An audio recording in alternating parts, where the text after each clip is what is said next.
Silent क्रांति किए, सिंचाई का रकबा बढ़ा, कृषि का रकबा बढ़ा। आज कृषि के मामले में हम पंजाब और गुजरात से भी आगे निकल गए हैं, ऐसी हमारी स्थिति है। अब ऐसी स्थिति में ऑर्गेनिक खेती का रकबा जो बढ़ा है, वो शायद मध्य प्रदेश में हिंदुस्तान में सबसे ज्यादा जो खेती योग्य भूमि है उसमें ऑर्गेनिक खेती का रकबा बढ़ा है। अब अगर ऑर्गेनिक खेती होएगी तो कैसे होएगी? वो गाय से होएगी, गौमूत्र से होएगी, गाय के गोबर से होएगी। सारी खेती ऑर्गेनिक हो यह जरूरी नहीं है, कुछ व्यवसायिक फसल भी होनी चाहिए, लेकिन 10 एकड़ जमीन का 2 एकड़ हिस्सा ऑर्गेनिक खेती के लिए रिजर्व किया जा सकता है, ताकि क्योंकि ऑर्गेनिक फूड की डिमांड बहुत ज्यादा है, पूरे दुनिया के मार्केट में उसकी डिमांड है और इसलिए उसकी कीमत बहुत ज्यादा मिलेगी। और सबसे बड़ी बात यह है कि उसी से गाय बचेगी, क्योंकि अगर गाय को बचाना है और अगर लोगों की शराब छुड़ा करके उनको दूध पिलाने का संस्कार डालना है, गाय का दूध पीने का संस्कार डालना है, तो ऑर्गेनिक खेती ही उसका सबसे अच्छा समाधान है। आपको पता नहीं है, मैं भैया को हमेशा बोलती हूँ, भैया जब गौशालाओं से गाय नहीं बचेगी, क्योंकि गौशालाओं में तो लूली, लंगड़ी, अंधी, घायल गाय रखना ठीक है, लेकिन दुधारू, मजबूत और स्वस्थ हृष्ट-पुष्ट गाय अगर दूध नहीं दे पा रही है किसी वजह से, तो किसान उसको यहाँ छोड़ दे, ये ठीक बात नहीं है। अब किसान की परेशानी क्या है? पीछे जो बेड़ा था उसमें कमरे बन गए हैं, सामने सड़क है, खेत में जगह नहीं है, तो गाय को किसान दिन भर कैसे रखे? तो उसको गाय उसको बोझ लगने लगी, और इसलिए इसके लिए गौचर तैयार करने पड़ेंगे। पुराने गौचरों का अधिकतर आवंटन हो गया है या कब्जे हो गए हैं, उसको छुड़ाने की मुहिम चलाने जितनी चले, अन्यथा जो आवंटन हो गया है उसको हम ना छेड़ें और उसकी जगह पर जो नजूल की भूमि, रेवेन्यू की भूमि जो फॉरेस्ट के बीच में पड़ी हुई है, उस भूमि को अधिग्रहित करके वहां जलाशयों का जहां ढलान हो, एक स्वाभाविक मनरेगा से उसका निर्माण करके और 2 या 3 ग्वाले हर गांव में, पंचायती राज मिनिस्टर से बात करूंगी कि वो ईयर मार्क करके पैसा भेजें कि आबादी के अनुपात पर इतने गौपालक होंगे और उनका काम होगा कि वो गोधूली की बेला में सवेरे गाय को ले जाएंगे गौचर तक और शाम को गोधूली की बेला में उसको वापस ले जाएंगे। और फिर अगर किसान चाहे तो उसको अपने घर के सामने भी बांध सकता है। ये ध्यान रखिएगा, बच्चों और महिलाओं के अनाथालय हो सकते हैं क्योंकि उनकी संख्या कम होती है, लेकिन गायों के नहीं हो सकते क्योंकि उनकी संख्या करोड़ों होती है। इसलिए गाय को अगर बचाना है तो गौ पालन से बचेगी, कि किसान गौ पालन करे, और गौ पालन अगर करवाना है तो गौ पालन को लाभ का धंधा बनाना पड़ेगा। ऑर्गेनिक खेती की मध्य प्रदेश में जो क्रांति हो रही है, ये अपने आप में बहुत बड़ी क्रांति है। इसमें केन बेतवा भी क्रांति लाने वाला है, इसमें नर्मदा मैया भी क्रांति लाने वाली हैं। मैं तो कहती ही थी कि मध्य प्रदेश के लिए 2 उद्धारक तत्व हैं, एक नर्मदा के जल की धारा और दूसरे गाय के दूध की धारा। इसी में मध्य प्रदेश पूरी दुनिया के ऊपर राज कर सकता है। और सचमुच में एक किसान का पुत्र मध्य प्रदेश का मुख्यमंत्री बना और मध्य प्रदेश का मुख्यमंत्री होने के बाद उनका सबसे पहला ध्यान खेती की तरफ गया, लेकिन खेती के अलावा उद्योग की तरफ गया, सड़क, बिजली और पानी की तरफ गया, बहनों की, बेटियों के विवाह की तरफ गया, महिलाओं की तरफ गया। मैंने हमेशा कहा है कि मध्य प्रदेश एक ऐसा राज्य है जहां का विकास संवेदनशीलता के साथ हुआ है, विकास भी हुआ है और मानवीय संवेदनाओं का उसमें मिल रहा है। निर्दयी विकास नहीं हुआ है, सूखा रूखा विकास नहीं हुआ है, प्यार भरा विकास हुआ है, भांजे भांजियों का लाड़ करते हुए विकास हुआ है, महिलाओं का सम्मान करते हुए विकास हुआ है। और इसलिए मैं अपने भाई को आज आशीर्वाद दूंगी, जुग जुग जियो, सदैव विजयी रहो, जहां कदम रखो वहां विजय ही तुम्हारे गले में वरमाला डाल दे, ये मैं आज उनके लिए कहूंगी। और मैं स्वयं क्यों इतनी प्रसन्न हूं, उस दिन तो खैर हमने बहुत बड़ी तैयारी की हुई थी, लेजम वगैरह भी आए हुए थे। आज मैंने कहा ना, कल रंग पंचमी होने की वजह से थोड़ा उतना मैं जैसा मेरे मन में था वो चटकारा थोड़ा कम हो गया आज का। मैं बहुत ज्यादा खुश हूं, मैं इतनी खुश हूं कि आप सोच नहीं सकते। आज मैं आपसे एक बात कहूंगी और फिर मैं अपनी बात खत्म कर दूंगी। मैं जब मुख्यमंत्री बनी तो मैं बहुत थक गई थी, तो मेरी बहुत इच्छा थी कि कोई ऐसा व्यक्ति बन जाए जो मुझे साल 6 महीने की छुट्टी दे दे और बाद में चुनाव का समय आए और मेरी जरूरत पड़े तो भले ही कार्यभार संभाल लूं, क्योंकि मैं पूरी जिंदगी काम ही करती रही हूँ। 6 साल की उम्र से भीड़ भीड़ भीड़, और जब मुझे यहाँ नेता बनाया गया तो पार्टी कार्यालय में गाड़ी नहीं, 2 टुट्टू गाड़ियां, उनमें डीजल भरवाने के लिए पैसा नहीं। मैं आपको क्या बताऊं कितनी बुरी हालत थी। और फिर मेरे कमर में, घुटने में दर्द, मेरा एक्सीडेंट हो चुका था, स्टेरॉइड्स खाने लगी, अंत में उसके इंजेक्शन लगने लगे अंत में, तब जाके सरकार बनी। इसलिए मैं चाहती थी कोई ऐसा मिल जाए जो मुझसे भी बेहतर चलाए, और वो शिवराज जी ने बहुत अच्छे तरीके से चला दिया। मुझे इतना आत्मिक संतोष है मेरे जीवन में बहुत अलौकिक घटनाएं घटी हैं जो सामान्य व्यक्ति के जीवन में नहीं घटती, जबकि मैं बहुत ही सामान्य व्यक्ति हूं। आप यकीन मानिए, मैं अपने आप को कभी भी बुद्धिमान, समझदार, अकल वाला नहीं मानती। मैं अपने आप को महाबुद्धू, महामूर्ख, महाबदसूरत इस टाइप का मानती हूँ। हाँ, मैं अपने आप को प्यार करती हूँ, मैं अपने आप की इज्जत करती हूँ और मेरे अंदर आत्मगौरव रहता है क्योंकि मेरा मोरल हाई रहता है, इसलिए वो कमी नहीं रहती। लेकिन मैं अपने आप को ऐसा 30 मार खा नहीं समझती, खुदा नहीं समझती हूँ अपने आप को। ये मैं आपको बता दूं, मेरी जिंदगी में जितनी भी घटनाएं घटी, उन घटनाओं में कुछ ना कुछ मिला था जिसके कारण की पूरी खुशी नहीं मिलती थी। जैसे 6 साल की उम्र में कितने लोग प्रवचन कर पाएंगे, लेकिन मैं कर रही थी। पहले रामायण जी पे, फिर उपनिषद पर और गीता पर। 16 साल की उम्र में विदेश चली गई, इंग्लैंड से बुलावा आ गया। उसके बाद में 60 देशों में घूमी। फिर 21 वर्ष की आयु में मेरी माँ के कहने पे मैंने सब छोड़ दिया तो राजनीति में आ गई।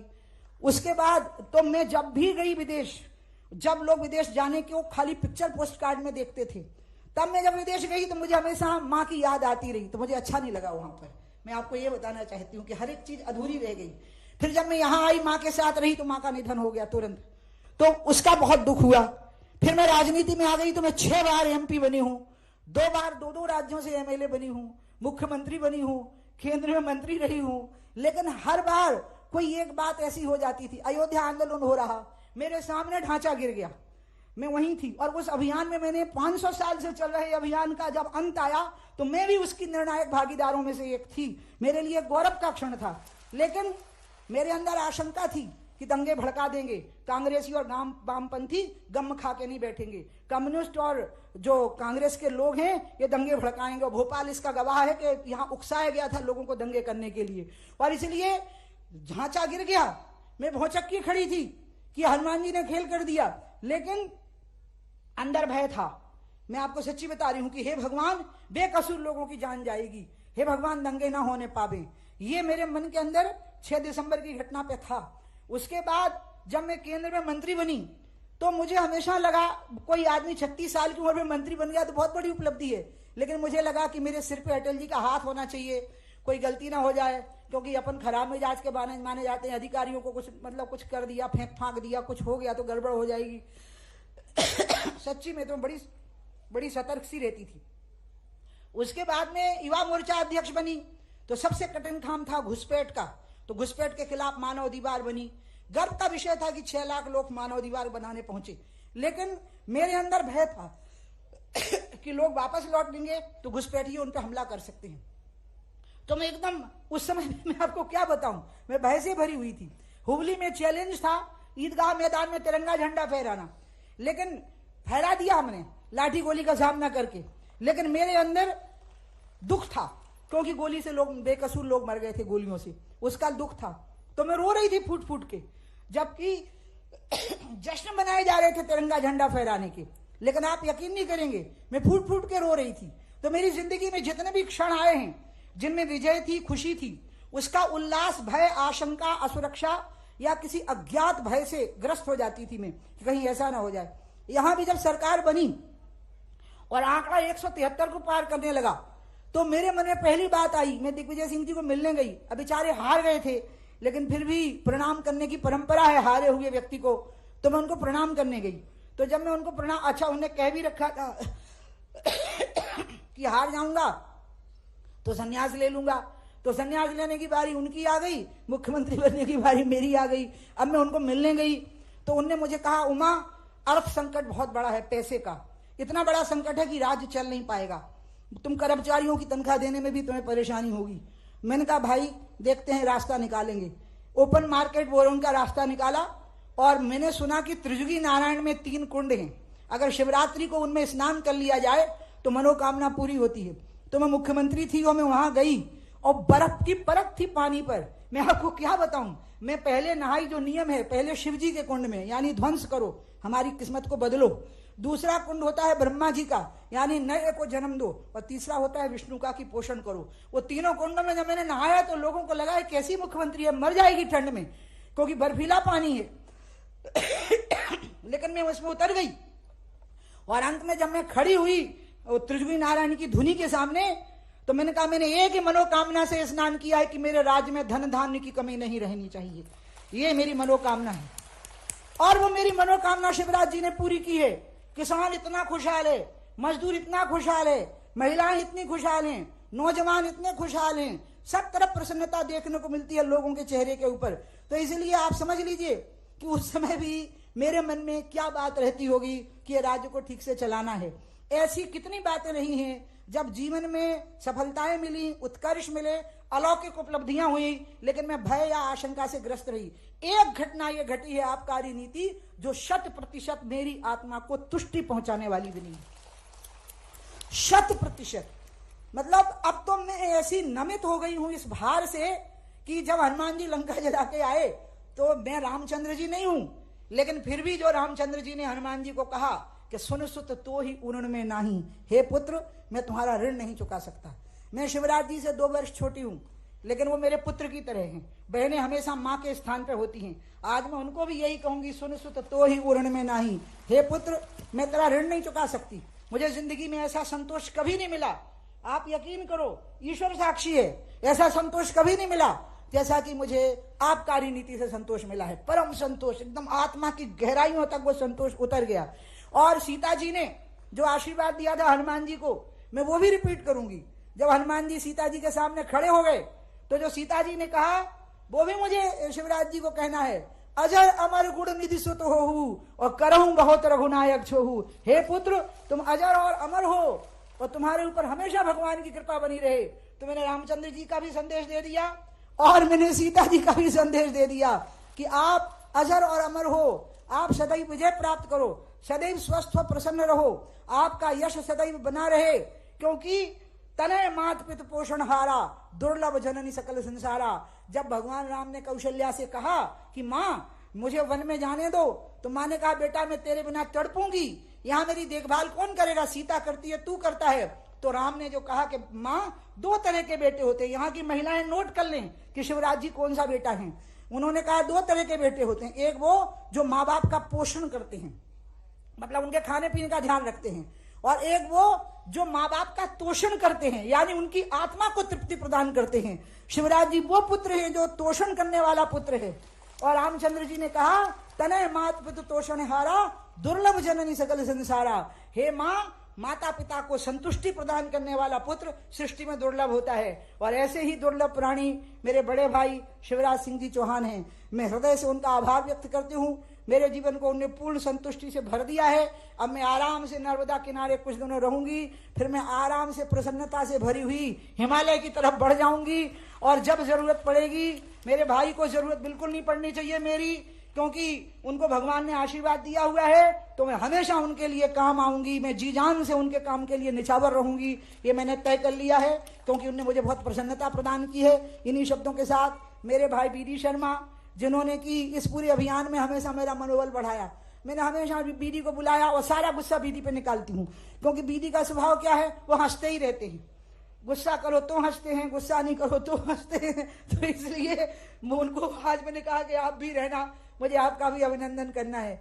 मुझे बहुत खुशी हो रही है, जिन माताओं बहनों ने मेरा अभियान में सहयोग किया उनकी आभारी, मीडिया ने मेरा बहुत साथ दिया उनकी बहुत आभारी, और अंत में सरकार ने जो अद्भुत काम कर दिया, पूरी मंत्री परिषद की मैं आभारी हूँ, कैबिनेट की, क्योंकि कैबिनेट के सभी सदस्यों ने इसका समर्थन किया। जिन अधिकारियों ने बिना रोड़ा अटकाए ये काम कर दिया, उन सभी अधिकारियों को, ज्ञात अज्ञात शक्तियों को मैं सबका बहुत बहुत अभिनंदन करती हूँ। और इन्हीं शब्दों के साथ अपनी बात समाप्त करती हूँ। बोलिए भारत माता की जय। जय जय श्री राम। जय जय श्री राम। और अब मैं उनको अपनी माँ बेटी बाई के नाम का जो ट्रस्ट बना है उसकी तरफ से एक अभिनंदन पत्र भेंट करूंगी। देखिए, मैं तो स्वयं ही उनका अभिनंदन पत्र हूं, क्योंकि मैं जीवन भर उनका अभिनंदन करती रहूंगी, लेकिन फिर भी मैं एक औपचारिकता के लिए ये भेंट करूंगी और फिर बीडी शर्मा जी का आह्वान करूंगी कि वो आपका उद्बोधन करें।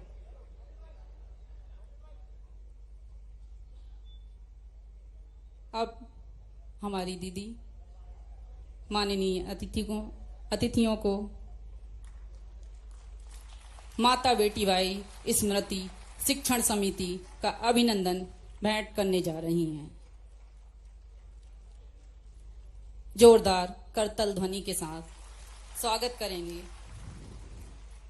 इस अभिनंदन की बेला को आगे बढ़ाते हुए मैं महान संगठनकर्ता, कर्तव्य परायण हम सबके आदर्श भारतीय जनता पार्टी के प्रदेश अध्यक्ष परम आदरणीय श्री बीडी शर्मा जी को आमंत्रित करती हूं कि वो अपने विचारों से हमें मार्गदर्शित करें। बीडी शर्मा जी, परम आदरणीय बीडी शर्मा जी।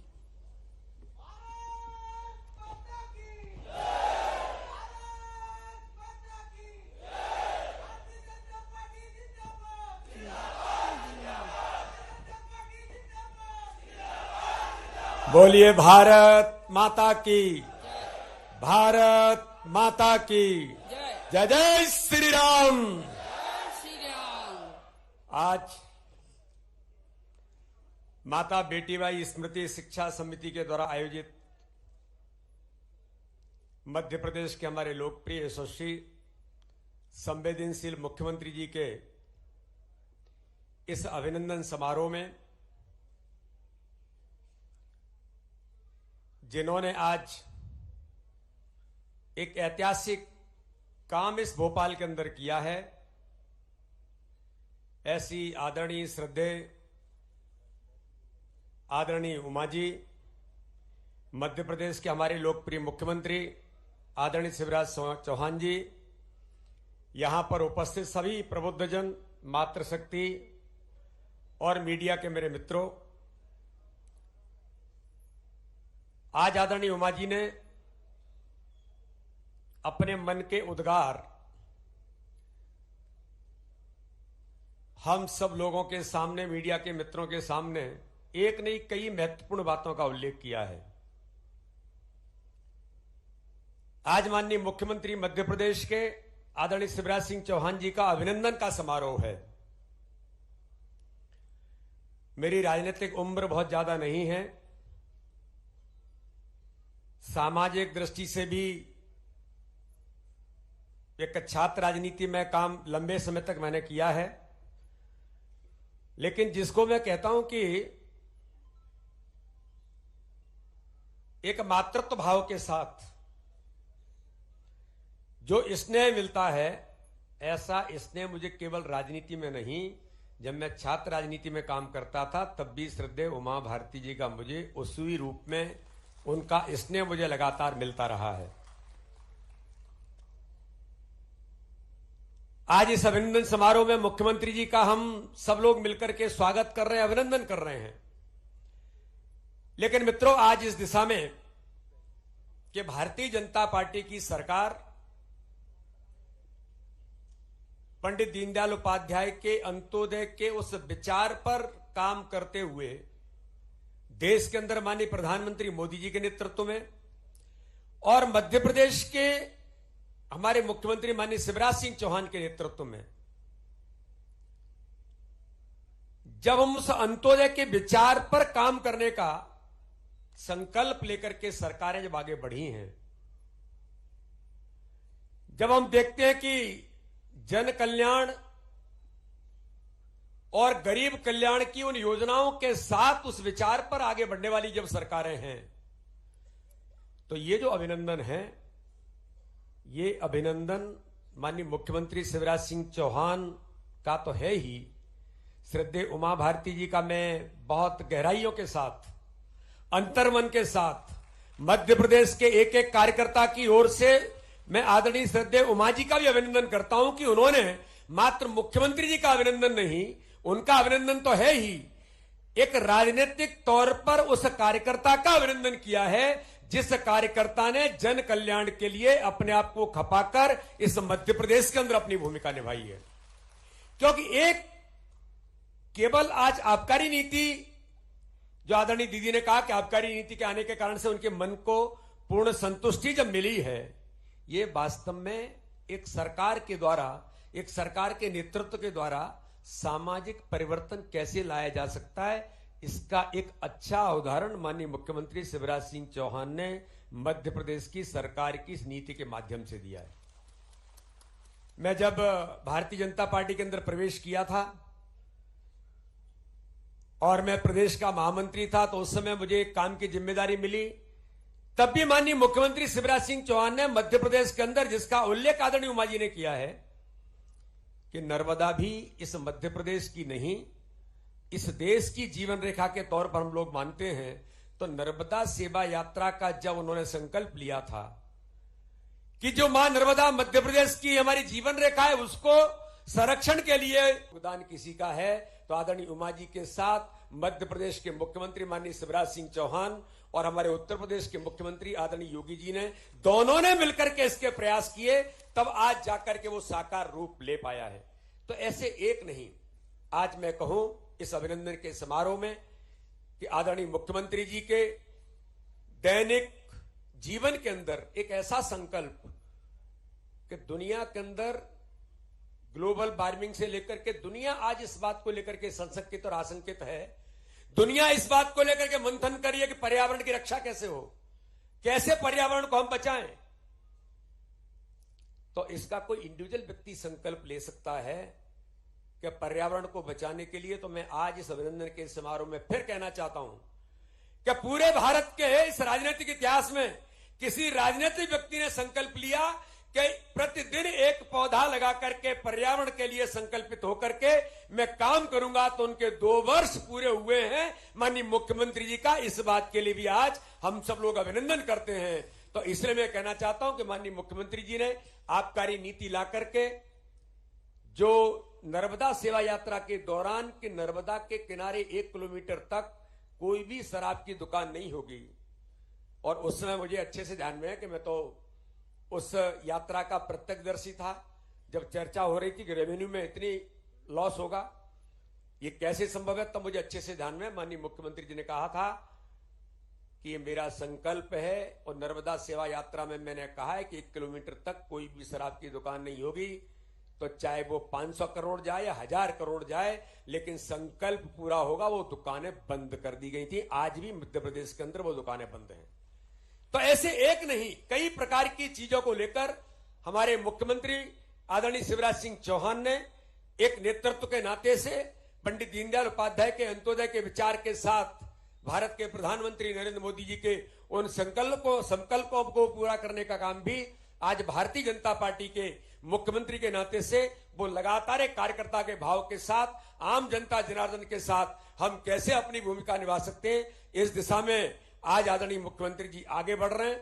और आदरणीय उमा जी ने ये नई दिशा दे करके कि कोई अच्छा काम समाज के अंदर करने वाला नेतृत्व है, करने वाला व्यक्तित्व है, तो उमा जी जैसा व्यक्तित्व जब उसका अभिनंदन करता है तो उसे और दुगनी ताकत मिलती है। तो हम सब मिलकर के आज एक बार माननीय मुख्यमंत्री जी का और आदरणीय उमा जी दोनों का जोरदार तालियों के साथ हम अभिनंदन करके, मैं सबसे अनुरोध करना चाहता हूं कि जोरदार तालियों से हम अभिनंदन करेंगे। इसी आशा और विश्वास के साथ माननीय मुख्यमंत्री जी को बहुत बहुत धन्यवाद, आदरणीय उमा जी को जिनका स्नेह मुझे भी लगातार हमेशा मिलता आया है, मैं पुनः एक बार उनका धन्यवाद करता हूं। जय हिंद, जय भारत, भारत माता की जय। मैं इस उद्बोधन की बेला को आगे बढ़ाते हुए हम सबके लाडले, ऊर्जावान, निष्ठावान जननायक मध्य प्रदेश के यशस्वी मुख्यमंत्री श्री शिवराज सिंह चौहान जी को आमंत्रित करती हूं कि वो अपनी वाणी से इस सभागार में बैठे हुए समस्त माता भाई बहनों को मार्ग प्रेरित करें। ऐसे परम आदरणीय हमारे मुख्यमंत्री श्री शिवराज सिंह चौहान जी। भारत माता की, भारत माता की। आज मैं अभिभूत हूं, मेरे पास शब्द नहीं है। आत्मनो मोक्षार्थ जगत हिताय च, जिनके जीवन का लक्ष्य है, मतलब आत्मा के मोक्ष, और केवल आत्मा के मोक्ष नहीं, साथ में जुड़ा हुआ है जगत हिताय च, जगत के हित के लिए, केवल खुद की मुक्ति के लिए नहीं, सन्यासी होकर भी जगत की चिंता करने के लिए जो निरंतर काम कर रही हैं, ऐसी हमारी श्रद्धेय दीदी उमा भारती जी, प्रदेश भारतीय जनता पार्टी के यशस्वी और कर्मठ अध्यक्ष भाई विष्णुदत्त शर्मा जी, यहां बैठे हुए सभी वरिष्ठ साथीगण, मेरी वो बहनें जो उमा दीदी के साथ नशे के खिलाफ लगातार अभियान चलाती रही हैं, मेरी लाडली बहनें, मेरे भाइयों, भांजे भांजियों, आप सबको प्रणाम। मुझे कई तरह की घटनाएं आज याद आ रही हैं। दीदी के और मेरे रिश्ते बरसों पुराने हैं। जब मैं भी छोटा था और युवा मोर्चे में काम करता था, बावला कार्य करता था, कई बार कपड़ों की भी चिंता नहीं करता था, कई बार बटन होती थी, कई बार बटन नहीं होती थी शर्ट में भी, लेकिन काम करते रहते थे।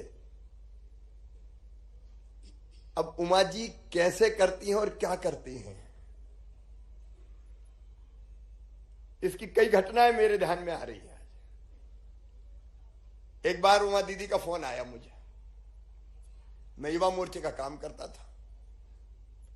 उन्होंने मुझे कहा, आ जाओ भैया, एक बेटी की शादी करवाने चलना है मोथा गांव, मोथी, टीकमगढ़ जिले का मोथी गांव। वहां एक बेटी की शादी थी, लेकिन पुलिस वहां बर्बर अत्याचार कर रही थी, गांव घेर के रखा था, बारात आने नहीं देंगे। लेकिन बेटी की शादी होनी चाहिए, रुकनी नहीं चाहिए। उमा जी ने तय किया वो स्वयं जाएंगी और खुद जाके शादी करवाएंगी। और हम लोग, दीदी अगर आपको याद हो, पैदल गए थे, नदी पार की थी। उस मोथी गांव में पहुंचे और चीर के पुलिस के घेरे को दीदी ने अपने पास जो कुछ था उससे और कुछ साथियों के साथ मिलके धूमधाम से उस बेटी का विवाह करवाया था। जब मैं सोचता हूं कि वो क्या हैं, एक तो वो संत हैं, सन्यासी हैं, पिंडदान खुद का करते, लेकिन मैंने बताया जगत के कल्याण के लिए भी काम करते। दूसरी, अन्याय कभी सहन नहीं करती। जिन लोगों के अन्याय, अत्याचार, दादागिरी, गुंडागर्दी, जब वो कुछ नहीं थी तब भी अगर देखी तो सीधे भिड़ने पहुंच गई। एक नहीं अनेकों उदाहरण हैं इसके। जब अयोध्या में भगवान श्री राम की जन्मभूमि पर मंदिर बने, आह्वान हुआ रामलला हम आएंगे, मंदिर वहीं बनाएंगे, तो उस आंदोलन में अपने आप को झोंक के और अपने जीवन को दांव पे लगा के उमा दीदी को हमने काम करते हुए देखा। विचार के लिए जिंदगी भी चली जाए तो परवाह नहीं है। कभी गंगा के काम के लिए उनको हम लगातार परिश्रम करते हुए देखते हैं। वो सोशल रिफॉर्मर भी है, समाज सुधारक, और चाहे वो नशा मुक्ति का अभियान हो या फिर जैविक खेती के लिए तरफ या गाय की रक्षा। हमने गाय की रक्षा के लिए ये तो सरकार से मांग करते हुए देखा, गौशालाएं खोलो, गौशालाएं खोलो। मैं भी जहां जाता हूं कई लोग मिलते हैं, अरे गाय घूम रही सड़क पे, कर क्या रहे हो, खोलो गौशाला। अब ये कहना बहुत आसान है, गौशाला खोलो, लेकिन उमा जी एकमात्र नेता है जिन्होंने कहा कि गौशाला से गाय नहीं बचेगी, गाय पाले, किसान अपने घर रखे, लोग अपने घर रखे, उसका इंतजाम करना पड़ेगा। सही समाधान वो है। एक नहीं, उनके जीवन के कई आयाम। अच्छा, मैं कई बार खुद आश्चर्यचकित रह जाता हूं। जब वैसे मिलते हैं तो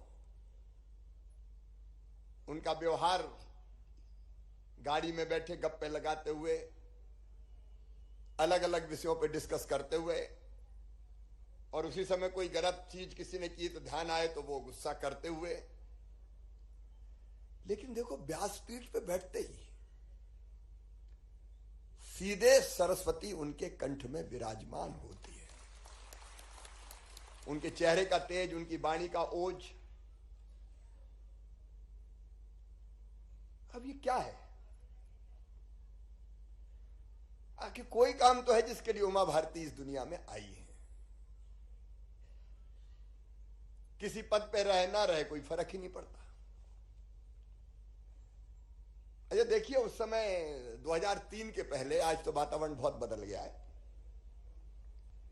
लोग ये कहते थे, मेरे पत्रकार मित्र भी यहां बैठे हैं, कि कुछ भी हो, तिकड़म हो, जोड़ तोड़ हो, सरकार तो दिग्विजय ही बनाएगा। ये हर एक कहता था कि ये बीजेपी के बस का नहीं है भाई, सरकार तो वही बनाएंगे। लेकिन उस समय मैंने घनघोर परिश्रम करते हुए अपने शरीर को दांव पे लगा के, स्वास्थ्य को दांव पे लगा के, दिन और रात काम करके उस सरकार को उखाड़ के फेंकते हुए देखा है। अगर 2003 में भारतीय जनता पार्टी की सरकार बनी तो उसकी नेतृत्वकर्ता और रणनीतिकार और घनघोर परिश्रम करने वाली योद्धा अगर कोई थी तो दीदी उमा भारती थी। जो सच है वो सच है। अच्छा, एक बात और थी कि सरकारें कहती थी पैसे का इंतजाम कहां से होगा। दीदी मैं आभारी हूं, आपने क्या पूजा की उस समय की, आज तक मुझे पैसे की कमी नहीं पड़ी कभी। तो अजीब देखो, वो कहते थे तनख्वाह नहीं बटेगी, बीच में एक और आए थे 1.25 साल के लिए, वो कहते थे मामा ही लूट ले गया सब, पैसा नहीं है क्या करूं। आज दीदी मैं आपके सामने और माताओं बहनों के सामने कहता हूं, अंतरात्मा से कह रहा हूं, ये कृपा है, शायद आपकी तपस्या का परिणाम, मुझे आज तक कभी पैसों की कमी नहीं पड़ी। सरकार चलाने में पैसे की कमी नहीं, कह दिया और हो गया। अब मन में आए लाडली बहना, मैं किस्सा आपको बताऊं। पहली चीज, क्योंकि मेरे मन में दर्द जो दीदी का और मेरा साझा दर्द है, गांव में हमने मां बहन और बेटी के खिलाफ अन्याय होते हुए देखा है। सगी मां भेद करती थी बेटा और बेटी में, बेटे को ज्यादा लाल। मैंने माओ को देखा, निपनिया दूध कौन पिएगा भैया, पी ले शुद्ध दूध, बेटी पानी डाल के चल जाएगा। कंडा तो थापना है, पराए घर तो जाना है। अपने गांव में मैंने महिलाओं को, पतियों को लट्ठ से पीटते हुए देखा है, और जब बचाव की कोशिश करते थे तो वही कह देती थी क्या करूं, अब मेरा आदमी हमारे चाय पीटे। घनघोर अन्याय हुआ है बेटी के साथ, बहन के साथ, और वो दर्द हमेशा मुझे सालता है। क्यों? एक मां की कोख से जन्म लिया तो बेटा बेटी में भेद क्यों? और पाप तो एक और हुआ, कोख को कत्ल खाना बना दिया। पता चल गया कि बेटी आ रही है तो आने के पहले ही दुनिया से विदा कर दो, आने ही मत दो। अब जब मैं मुख्यमंत्री बना तो 2 योजना मेरे दिमाग में, एक बेटी की शादी योजना रहे इसलिए मुख्यमंत्री कन्यादान योजना, और दूसरी मुझे लगा कि बेटी अगर लखपति बन जाए तो दुनिया कहेगी, मां भी कहेगी, बाप भी कहेगा कि बेटी को आने दो, इसलिए लाडली लक्ष्मी योजना। लेकिन दीदी मैं लाडली लक्ष्मी बनाने बैठा तो पहली नजर में जब मैंने कहा अफसरों से कि भाई ऐसी योजना बनानी है कि बेटी लखपति हो, तो एक दूसरे को देख के और हंसते रहे, मेरी नजर बचा के। उनको लगा कि नया नया आया है तो अभी ज्यादा जोश में है, 2-4 महीने में ठंडा हो जाएगा। सर इम्पॉसिबल, हो ही नहीं सकता। कहां से हो जाएगा, ये कहीं होता है क्या सर? आखिर योजना बनती तो खजाना वजाना देखना पड़ता है, कहां से पैसे लाएंगे। लेकिन मन में संकल्प था कि चाहे जो हो जाए, मैंने कहा मेरे पास लाओ, काय काय में से काटना मैं काटूंगा, लेकिन लाडली लक्ष्मी तो बनेगी चाहे कुछ हो जाए। और बनी, पैसे की कमी नहीं आई। अभी दीदी एक और सामाजिक क्रांति है ये, आपके आशीर्वाद से। मैं देखता था बहनों को 1500 रुपया की जरूरत पड़ी तो पतिदेव से कहा कि जरा माए के जा रही है, 500 रुपया तो दे दो। कहां से ले आऊं? नहीं है, चल। जब देखो तब मांगती रहती है, तो मन महसूस के रह जाए। मन में बेचैनी थी कि बहनें और स्वावलंबी कैसे हो। अब कई काम हुए, 50% रिजर्वेशन स्थानीय निकाय के चुनाव में 30%। दीदी एक बात और, तुझे पुलिस में 30% भर्ती करने, बेटियों की मैंने मीटिंग बुलाई, सारे पुलिस के अफसर भी बड़े आए और इतना विरोध किया, आप कल्पना नहीं कर सकती, ये कैसे करेंगी, ये नहीं हो सकती सर, सिस्टम बिगड़ जाएगा, लड़कियां क्या करेंगी। मैंने कहा लड़कियां वो करेगी जो आज तक लड़के नहीं कर पाए। 30% भर्ती तो बेटियों की होगी पुलिस में, और आप देखो कई जगह चमत्कार कर रही है बेटियां। लेकिन मेरे मन में था ऐसी योजना जो गरीब बहनाओं को राहत दे और पैसा सीधे उनके पास जाए। कई दिन तक सोचता रहा, एक दिन रात में सोचते सोचते सवेरे 4 बजे मेरे दिमाग में यह आया कि अगर सीधे 1000 रुपया हर महीना बहन के खाते में डाल दें और 12,000 रुपया साल के मिल जाए तो बहनों को बड़ी राहत मिलेगी। तो दीदी मैंने 4 बजे साधना को जगाया, तो वो थोड़ी कहने लगी कि सवेरे 4 बजे हैं, अब खुद तो सोते नहीं हो, मुझे भी नहीं सोने देते। मैं कहा नहीं, एक योजना आई और मैं किसी को तो शेयर करना है मुझे। और तब मैंने शेयर की और सवेरे फिर मैंने अफसर बुलाए, तो फिर कहा इम्पॉसिबल सर। अब उनका पॉसिबल तो होगा चाहे कुछ हो जाए। अब ये ठिकाना नहीं अभी 12,000 करोड़ लगेंगे कि 16,000 करोड़, लेकिन जितने लगेंगे जून के महीने में बहनों के खाते में 1,000 रुपया आना शुरू होंगे। और अगर पुरुष के खाते में आते तो पता नहीं कहां खर्चा कर देता, कोई ठिकाना नहीं। लेकिन बहन मुझे पूरा पता है कि बच्चों के लिए दूध लाएगी, फल लाएगी, सब्जी लाएगी, दाल लाएगी, और कभी कभी थोड़ा बहुत बचा भी लेगी। पतिदेव को जरूरत पड़ी और पैसे नहीं मिले, मुंह उतरा तो फट कहेगी गुड्डू के पापा चिंता मत कर, मुझे ले जाओ। ये तो आनाकानी करते थे, वो खुशी से देगी। एक सामाजिक क्रांति है दीदी। लेकिन आज मैं भी अंतर्मन से बोल रहा हूं, बिना किसी संकोच के। मैं दीदी में क्या क्या देखता हूं। एक मेरी बहन है, सबकी बहन है, हम सब दीदी कहते हैं। मुझसे छोटी है लेकिन दीदी है। दूसरे, मैं दीदी में मां को भी देखता हूं। मेरी मां का स्वर्गवास बचपन में हो गया था, बहुत बहुत छोटा था। लेकिन जब मन बेचैन होता है तो मुझे लगता है कि दीदी की गोद में सर रख दूं और ये मां की तरह मुझे दुलार करे, और वो करती हैं। तीसरी चीज, मैं दीदी में बेटी भी देखता हूं। मैं आज खुल के कह रहा हूं जो मेरे मन में है। मैं बेटी देखता हूं जो हमेशा जो ठीक मानती है उसके लिए जिद करती है, जरूरत पड़ती लड़ती हैं। और कई बार जब वो बेचैनी देखता हूं तो मुझे लगता है कि बेटी की तरह प्यार करूंगा। और चौथी चीज, मैं दीदी में मित्र भी देखता हूं, एक सच्चा साथी, सच्चा मित्र, जो जरूरत पड़े तो कह दे चिंता मत कर, मैं तो हूं।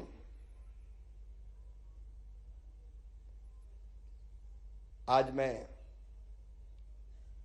अभिभूत हूं दीदी, आपका स्नेह, प्यार और आशीर्वाद तीनों मिले हैं, लेकिन संकल्प एक ही है कि आपने जो स्नेह, प्यार और आशीर्वाद दिया है, कभी वो दिन नहीं आएगा कि आपको निराश होना पड़े, हमारी कोशिश भरसक ये रहेगी कि जनता की बेहतरी के लिए, प्रदेश को आगे बढ़ाने के लिए पूरे समर्पण के साथ, और उसके साथ ऐसा नहीं कि रेवेन्यू चाहिए तो कैसी भी आबकारी नीति लाओ।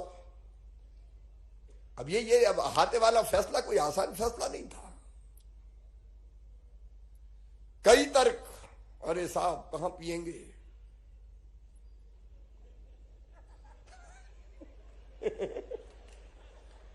अब यही प्रश्न था, कहां पिएंगे?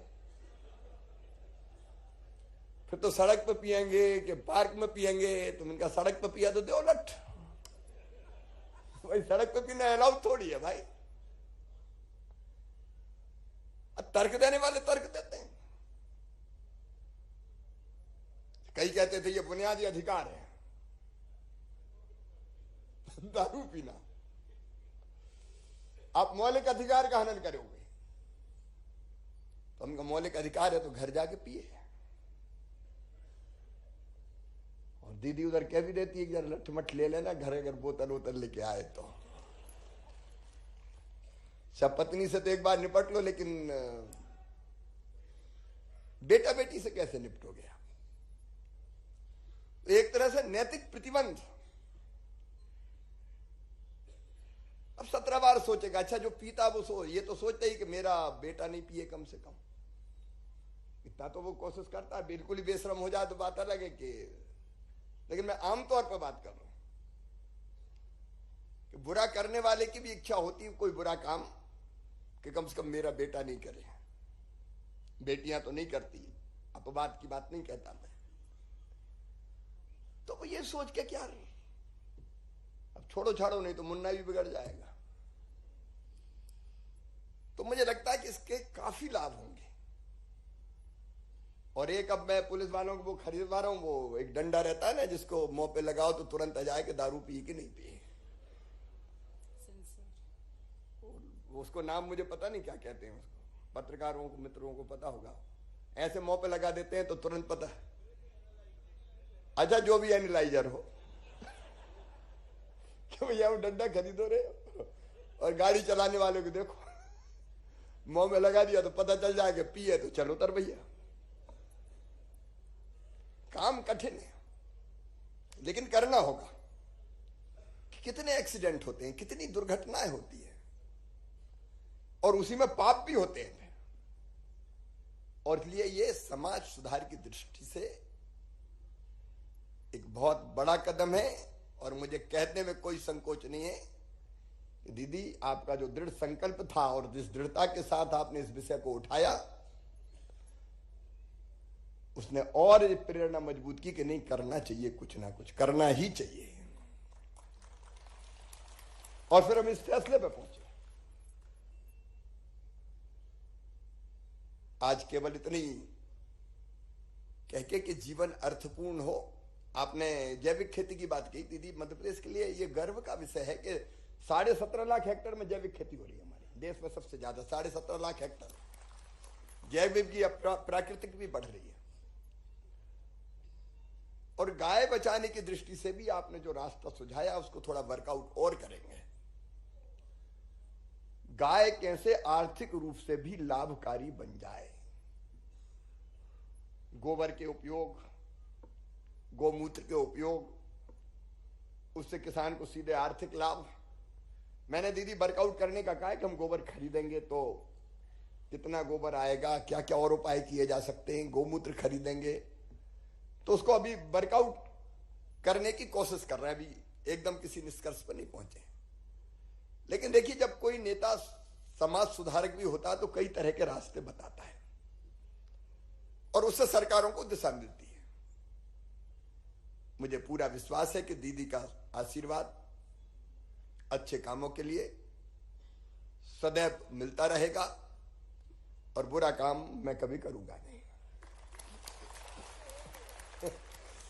अच्छा, सही बात यह कि बुरा काम दीदी कह रही मुझसे हो ही नहीं सकता। मैं आज सभी बहनों को प्रणाम करता हूं। आप आज आई लाडली बहना के क्रियान्वयन में भी आपका सहयोग चाहिए, क्योंकि वो आवेदन वगैरह भरवाना है तो नॉन पॉलिटिकल ताकत भी लग जाए ताकि कोई बहन वंचित ना रहे। और फिर इस संकल्प को व्यक्त करते हुए कि जो बेहतर से बेहतर हो सकता है वो काम करने की कोशिश में कोई कमी नहीं आएगी। और ये अभिनंदन तो एक बहाना था, मुझे तो दीदी का आशीर्वाद लेने आना था। इससे संकल्प और मजबूत होगा। तो एक मजबूत संकल्प के साथ केवल सरकार नहीं चलाना, समाज को सुधारते हुए कैसे आगे बढ़ाएं। अब पेड़ लगाना भी आंदोलन बन गया।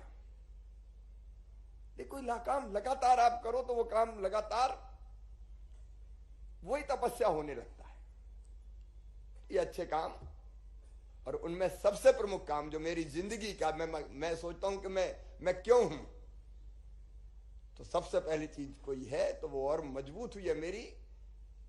मैं बेटी और बहन के कल्याण के लिए हूं। जो बेहतर से बेहतर हो सकता है करने की हम कोशिश करें, जो बेहतर से बेहतर हो सकता है। उसके परिणाम भी सामने आ रहे हैं। बेटा और बेटी के जन्म में जो अंतर था वो घटने लगा है। तो प्रयास करते तो परिणाम आते ही है। एक बार दीदी मैं आपको प्रणाम करता हूं, आपका स्नेह और आशीर्वाद सदा बना रहे। और आप सबको भी प्रणाम करते हुए, जिन बहनों ने इस अभियान में भाग लिया उनको भी प्रणाम करते हुए अपनी बात समाप्त करता हूं। बोलिए भारत माता की, भारत माता की जय। सियावर रामचंद्र की, पवन सुत हनुमान की जय। उमापति महादेव की जय। भारत माता की जय। गौ माता की जय। हर हर महादेव। परम आदरणीय हमारे प्रदेश के मुखिया, व्यस्त समय निकालकर आप यहाँ पधारे हैं, व्यस्त समय निकालकर आप यहाँ पधारे हैं। सचमुच आपका हमारे प्रतिभाव बड़े न्यारे हैं। इस सभागार में सभी